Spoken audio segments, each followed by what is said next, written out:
Todavía no se ha acabado el paro nacional y tomando en cuenta esto, ¿será seguro que los estudiantes regresen a clases presenciales? Muy buenos días. Efectivamente, hemos hecho un análisis en el que se incluye la seguridad de los estudiantes como un pilar fundamental para el retorno a la presencialidad en algunos establecimientos educativos del país. Recordemos que tenemos 60 cantones a nivel nacional en donde el 100% de las instituciones educativas están trabajando a distancia. En los demás cantones tenemos cierres parciales. Es el caso del cantón Quito, del Distrito Metropolitano de Quito, en donde hemos podido retomar la presencialidad en un porcentaje aún menor de instituciones educativas. En la página web ustedes pueden constatar cuáles son aquellos parroquias en donde ya podemos trabajar de manera presencial, y en cada una de ellas en el país de todas maneras tenemos excepciones en sitios en donde puede haber dificultad.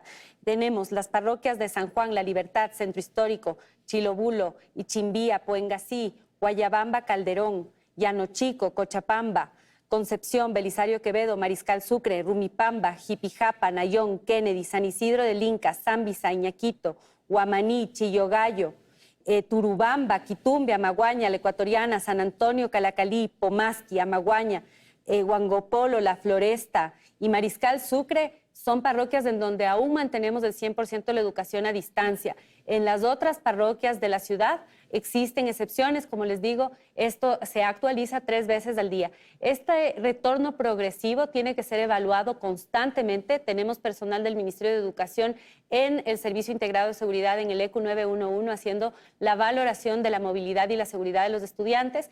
3 veces al día se actualiza esta información. Les pedimos a los padres de familia y a los estudiantes siempre mantenerse informados por los canales oficiales. Al mediodía también se actualizará para la jornada vespertina y nocturna. Pero, ministra, perdóneme que insista en este tema, pero ¿no será tal vez una decisión apresurada, tomando en cuenta que ya vimos hoy cómo está avanzando esta jornada? Persisten los cierres viales, también no hay suficientes unidades de transporte público. Por ejemplo, nos informan que en El Pintado los niños no se pueden trasladar a las instituciones educativas, lo que obviamente genera preocupación en los padres de familia. Además, confusión, porque ayer en la noche incluso se actualizó el listado y se aumentó algunos distritos. Por ejemplo, ya se cambió las clases virtuales o a clases virtuales en San Antonio de Pichincha, en Calacalí y en Pomasqui. Como les digo, esto es un trabajo que tiene que actualizarse de manera permanente conforme la situación cambia. Por eso hemos pedido a la ciudadanía que se mantenga informada por estos canales oficiales, procurando siempre la seguridad de los estudiantes. Estamos próximos a terminar el año lectivo en el régimen Sierra. Esperamos que esta semana más estudiantes puedan acudir de forma presencial para culminar este ciclo escolar que para ellos es sumamente importante, y que poco a poco recobremos esta normalidad. Desde el Ministerio de Educación hemos seguido trabajando para continuar con las obras que lamentablemente hemos tenido que interrumpir precisamente por el paro. El impacto del paro no solamente ha afectado a la industria, a los sectores productivos, sino también a la educación de manera significativa. Volver a la educación a distancia, luego de este enorme esfuerzo que se ha hecho para volver a la presencialidad, pues también tiene que ser algo que nos preocupe a toda la ciudadanía, y hacer este llamado nuevamente a la ciudadanía, a la paz, al diálogo. Si bien vemos cierres, también vemos un decrecimiento en el nivel de violencia que hay en estos lugares, y ver también que ha existido un proceso de avance en el diálogo por parte del gobierno nacional. Se ven resultados, y algunos quieren hacer pensar que no existen resultados de los diálogos que se han mantenido. Sin embargo, tenemos evidencias claras, un incremento en el presupuesto de la educación intercultural bilingüe, que desde el año pasado hemos venido trabajando en un plan para fortalecimiento de la educación en la ruralidad, incluyendo la educación intercultural bilingüe, trabajando en la publicación de un modelo pedagógico específico el año pasado. Este año hemos trabajado con la Secretaría de Educación Intercultural Bilingüe y Etnoeducación en el plan de fortalecimiento de su presencia territorial, que ahora con este incremento de presupuesto, que no solamente se anunció, sino que ya se concretó con una transferencia al Ministerio de Economía y Finanzas del día lunes. Ayer, una revisión en los precios de la gasolina. Quienes quieren también seguir abonando a la desestabilización quieren decir que esto no es suficiente. Pero para dar un ejemplo absolutamente concreto, vemos cómo con un camión mediano, esos 10 centavos en el cambio del precio de la gasolina significa que en 37 galones que un carro se llenaba con $70 de diésel, ahora se llenará con 66.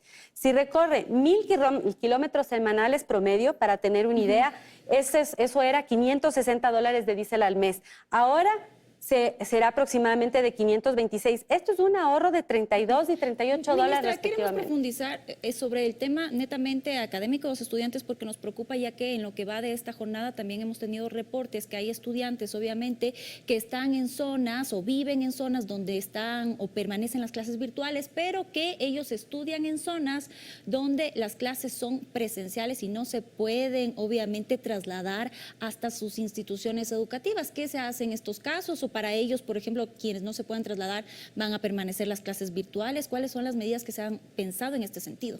En este contexto, siempre la flexibilidad es un elemento fundamental. Tenemos el trabajo con los estudiantes que no pueden llegar a las instituciones educativas porque residen en zonas alejadas a la institución educativa. Esta flexibilidad para que ellos puedan continuar con trabajo autónomo y a distancia en la casa. No va a haber sanciones, ni mucho menos. Cada familia debe velar también por los intereses y no va a existir ningún tipo de represalia. Tenemos que ser comprensivos en este contexto, como decía hace un momento, ser flexibles y adaptarnos a esa realidad.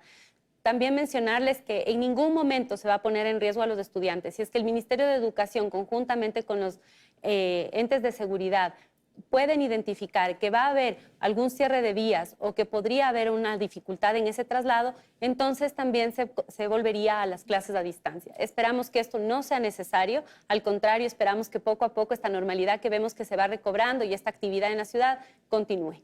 Perfecto. Ahora si podemos profundizar, en cambio, ministra, cómo ha sido esta afectación que ha dejado el paro nacional al sistema educativo en el desarrollo, por ejemplo, académico de los estudiantes, tomando en cuenta que ya los alumnos sufrieron una paralización en los meses más duros de la pandemia. Sí, son 15 días más que se suman a la educación a distancia.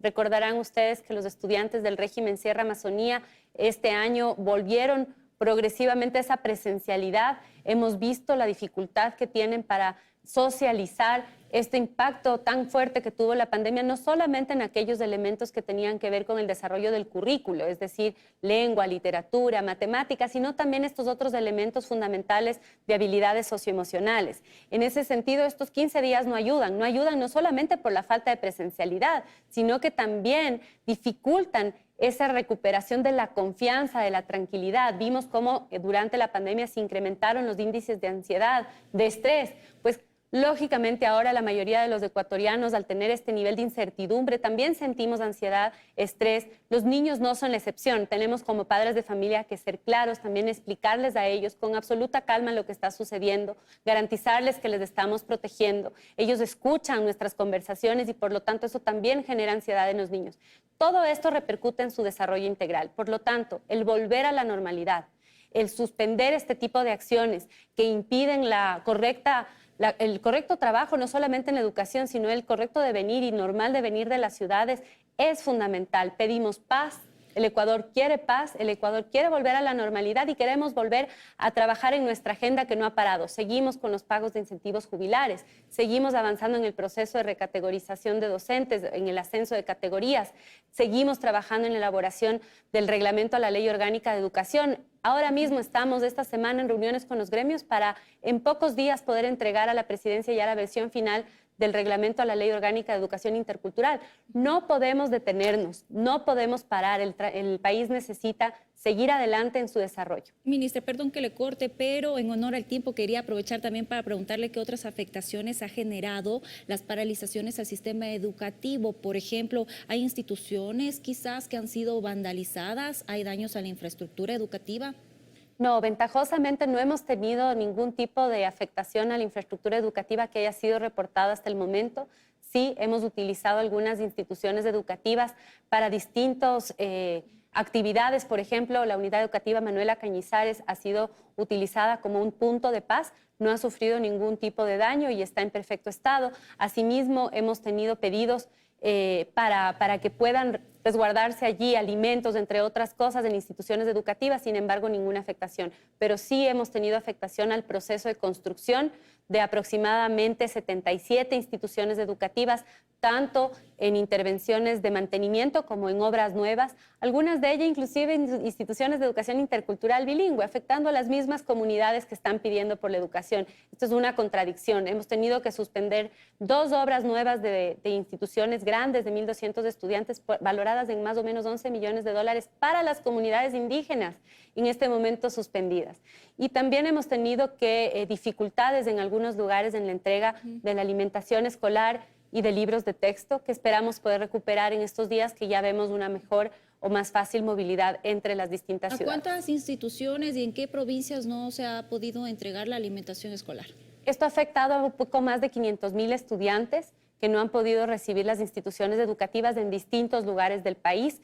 Estas raciones de alimentación escolar van a ser entregadas y utilizadas en el momento que ya se puedan entregar, de manera que no se va a desperdiciar este alimento, pero sí repercute. Hay muchos niños, sobre todo nuevamente en zonas rurales, en las zonas alejadas, en donde residen muchas de estas comunidades, que muchos de ellos reciben esta alimentación como el sustento alimenticio más fuerte del día. Este aporte nutricional no está siendo recibido y por lo tanto también hacemos nuevamente este llamado a que permitan que estos insumos pasen, a que se reactiven las instituciones educativas, que se reactiven las obras. Esperemos que así sea. Pero, ministra, solamente para concluir, reiterar que la decisión de regreso a clases presenciales de forma parcial es netamente para las instituciones fiscales. Las instituciones fiscomisionales, municipales y privadas tienen que tomar la decisión por su parte. Así es. Hemos pedido que las instituciones particulares, municipales y fiscomisionales sean quienes analicen la población de su establecimiento educativo e identifiquen cuál es la modalidad más idónea en este momento. Sobre todo las instituciones particulares, municipales y fiscomisionales tienen estudiantes que vienen de distintos lugares de la ciudad, viajan más largos trayectos, no todas ellas, pero muchas, y por lo tanto ellos son quienes mejor conocen a su comunidad y pueden tomar una decisión que garantice la seguridad de sus estudiantes. Por supuesto que sí. Muchísimas gracias, ministra. Nos ha acompañado esta mañana la ministra de Educación, María Brown, para hablar específicamente de la situación en el sistema educativo del país a propósito de este anuncio de regreso a clases presenciales de forma parcial.